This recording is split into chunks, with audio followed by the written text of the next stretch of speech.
The Lord be with you. And with your spirit. A reading from the Holy Gospel according to Saint Luke. Glory to you, O Lord.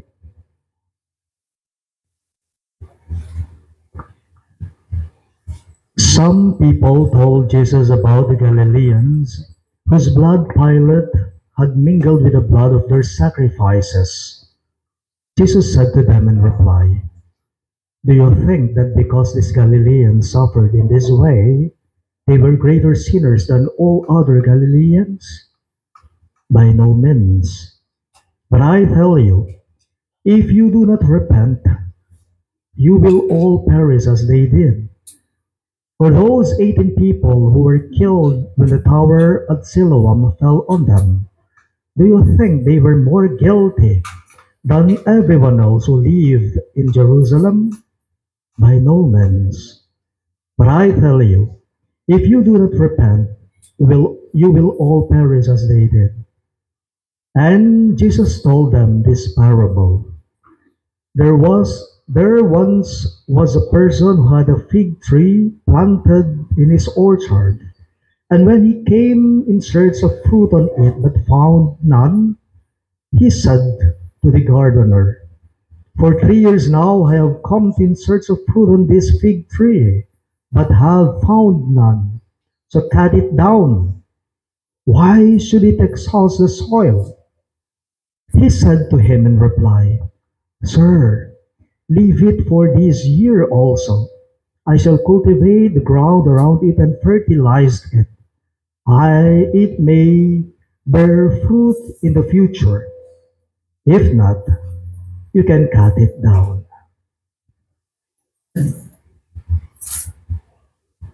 My dear friends, the good news of our salvation. Praise to you, Lord Jesus Christ.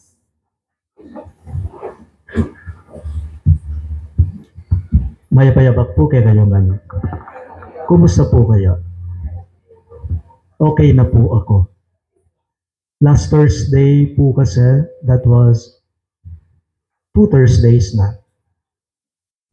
That was March 13, noong nilagnat po ako, may ngalunggun ko. Nandito si Doktora. After 21 years po, sumumpong yung amoebiasis ko. Na-hospital pa nga ako year 2004. Buti po nilagnat. Tapos nung nagpa-test, akala ko dengue. Nung yung dumi ko, na-test po, ayun, nag-alboroto po yung amoebiasis ko. Pero nagtitake na po ako ng medicine. Ngayon, okay na ako po. Na po niya, ang kabilis may yayat.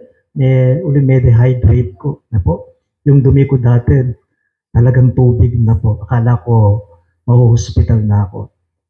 But talagang mahabagin ng Diyos. Malugod nga po ang Ginoo. Po.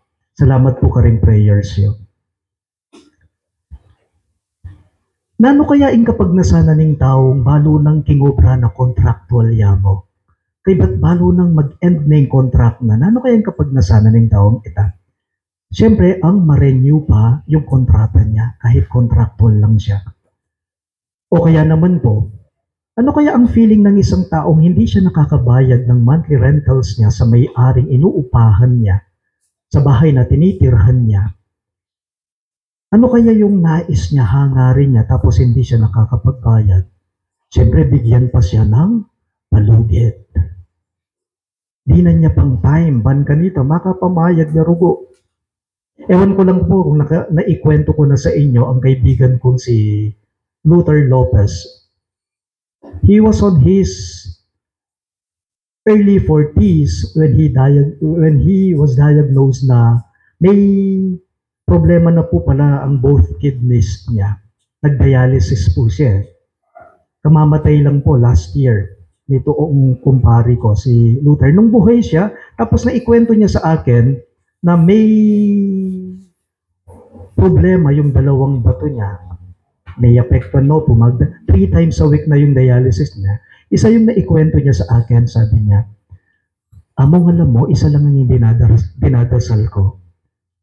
Sana bigyan pa ako ng extension ng Diyos upang makita ko pang lumaki. Tumanda yung mga anak ko. Sino ba sa ating hindi, di ba?" Lahat po tayo.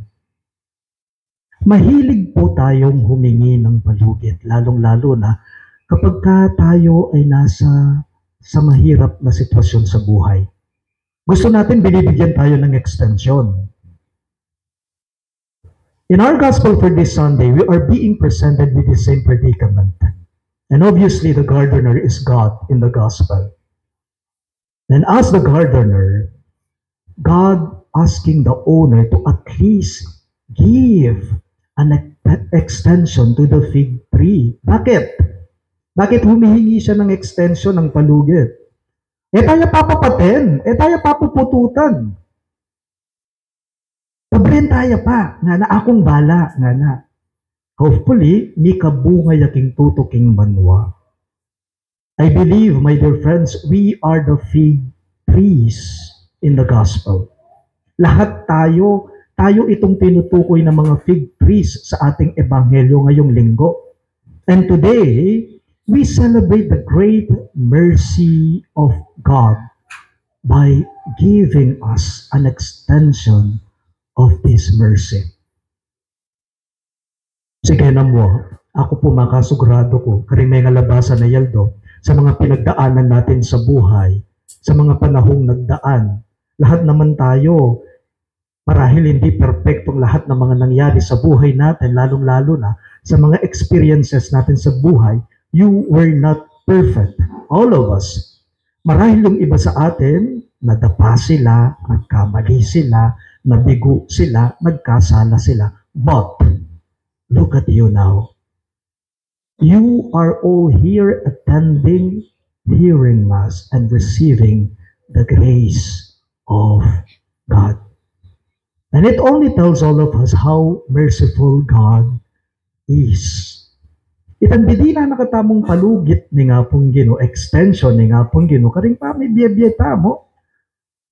Upang sa ganoon, anuman yung mga pagkakamali natin noon sa mga nagdaan, now is your chance to stand up again and then make a promise to Him that you will do better. May kadoy ni po ing grasyang pisulusulwan tamo ngayong Domingo po, sa kabila ng mga nangyayari sa buhay, sa kabila ng mga karanasan natin sa buhay, ang grasya sa atin ng Diyos ay walang iba kundi ang habag niya. Ang grasya sa atin ng Diyos ay walang iba kundi ang awa niya. Ipo Francis po, at tatandanan ko din niya pong sinabi nung nino nga pong Ginoo, nung nanuyalagyo in Diyos. Sabi po ni Pope Francis minsan, hihiramin ko itong sinabi niya kung ano daw ang pangalan ng Diyos. Sabi po ni Pope Francis, the name of God is mercy. The name of God is mercy. But I'd like you to focus on one particular aspect in the gospel when the gardener said, leave it for a year. Bigyan po muna natin ito ng palugit. At least, 1 taon lang. Akong bahala. Sabi ng gardener, ako po panwalan ko. Ang panahon, oras po, ay isang malaking aspeto sa buhay ng tao upang kilalanin natin ang malaking grasya ng habag ng Diyos sa atin. At siyempre, nung malunusan niya nga pong Ginoo, itamunting tao dapat maging malunusan tamo mo naman po. Nagkakaproblema tayo sa ganyang aspeto Mahirap yun yung maging mahabagin ka sa kapwa mo tulad ng pagiging mahabagin ng Diyos sa iyo. I believe we can only understand mercy sometimes in the context of time. Ulitin ko. We can only understand mercy sometimes in the context of time. O tayo pansinan, lawan niyo po. Halimbawa, may taong hindi nag-uusap. O kaya mayroon ating kang akapate, may kaaway ka, may hindi ka kausap. Ating kang pikakasaman, dati mayroong ka close. Kung minsan panahon ang tutulong sa inyo upang mahilom yung sugat. Di ba? Kaya nga may pinaniniwalaan tayong time heals. Time heals. Lahat po tayo buhay pa. Lahat po tayo malakas pa, na kahit kung minsan may iniinda tayong karamdaman sa ating mga pangangatawan, itamong mangisnawa ko, maragul ng grasya, donos ita, kinapong Ginoo. Amen?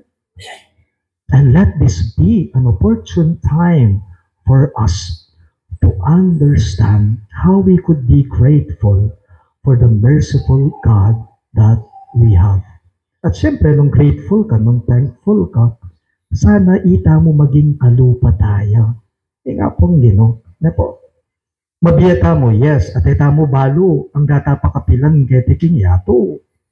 Let us not miss this opportunity of understanding what mercy and forgiveness is, and give it to people. Share it to people. Maawain ng Diyos. Sana ikaw din. Mahabagin ng Diyos. Mapagpatawad ang Diyos. Sana sa atin, ganyan din.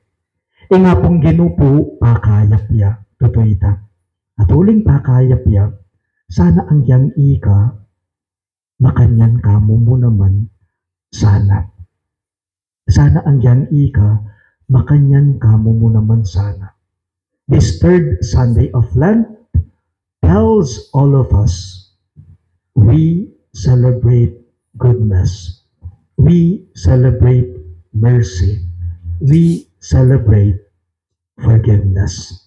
And if we have these in our lives, then we will all be peaceful and thankful. Mga taong maawain, they are the grateful ones. Mga taong mahabagin, they are the grateful ones. Grateful people are merciful people. And they are the ones who are the most thankful. Amen.